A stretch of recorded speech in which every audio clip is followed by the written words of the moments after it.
when it comes to military action is important to the nation. It is the ground of death and life, the path of survival and destruction. So it is imperative to examine it.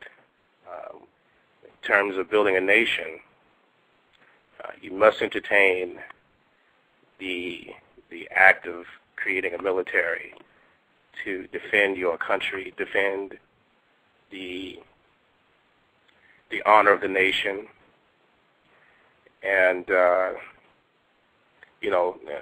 largely without a military, you can pretty much forget virtually anything that it is that you're trying to do. And the reason why I say that is because if you look at the one thing that's missing on the planet today, that is a system of justice. And what I mean by justice is not,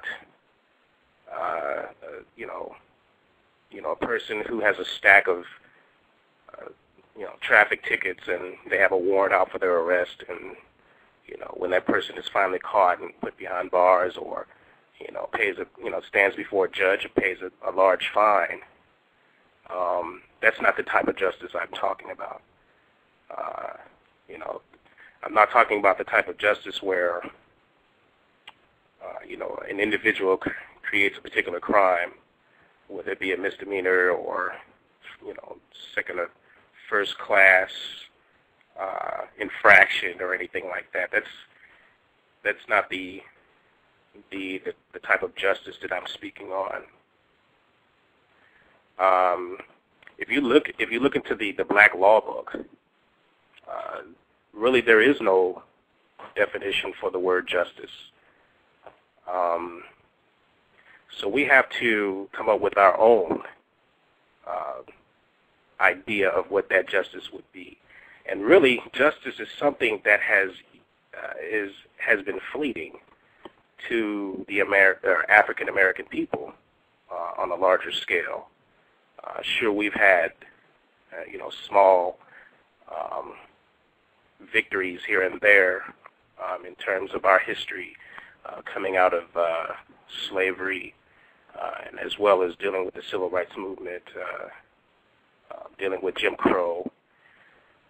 You can count those as small victories, but what I mean is a system of justice. And the definition of justice is one that Mr. Neely Fuller Jr., for those who are familiar with his book, The United Independent Compensatory Code System Concept, his definition is seeing to it those who need help the most get the most help at all times. Now, that may sound completely idealistic to a lot of people, but if you look around this planet, you can only see small instances of justice in individual cases, if you will, but on a large scale, it is the one thing that is missing on this planet. And that's one of the driving forces behind the creation of an African American nation,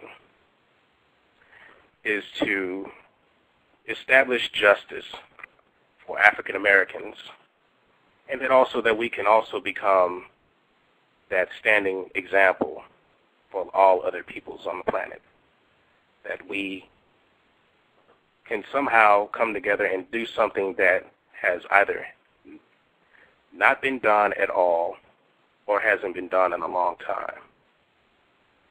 And so, we as African Americans must lead the world in that task. And one of the ways that we are going to be able to see that through is the creation of a strong military. It does not mean that the military will be constructed to conduct preemptive strikes. No, we're not talking about going into other nations and taking over, or, in terms of Africa, the idea of the African American nation is not to return back home and recolonize the mother continent. We're not there to do to our people what has been done to us here in the West. It will be completely different.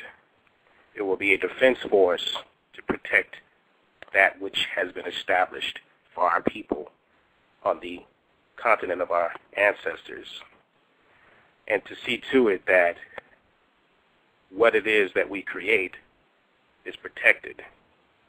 All right, and that can only be done with a strong military force. So we understand that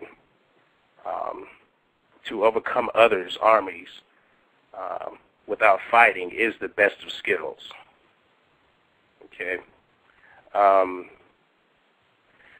I would implore many of our listeners out there who would like to join us in this historic endeavor to pick up a book called The Art of War by Sun Tzu. Now, this book is studied by many around the world, particularly here in the U.S., in all areas of people activity, whether it be military, business, politics, etc. West Point, it is part of the curriculum of student soldiers to read Sun Tzu's Art of War. In many businesses, corporations, they follow the strategies of Sun Tzu in their transactions and negotiations. It's largely understood that's through Sun Tzu that if you follow his philosophy of war to a T, you will be successful. If you deviate from it even a little bit, you can almost predict your demise. So that has to be understood.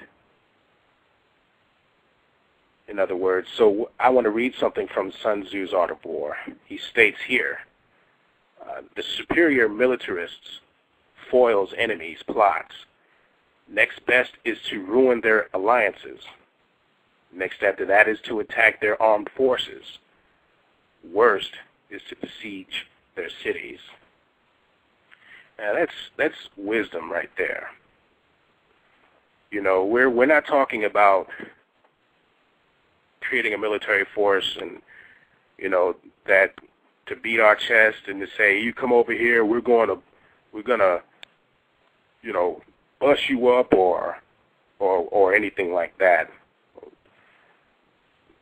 The idea is to create a military that is intelligent, wise, and, in the words of Sun Tzu, to be able to,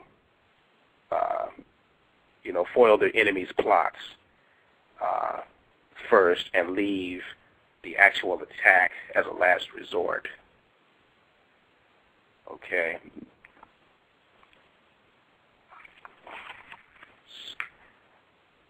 So,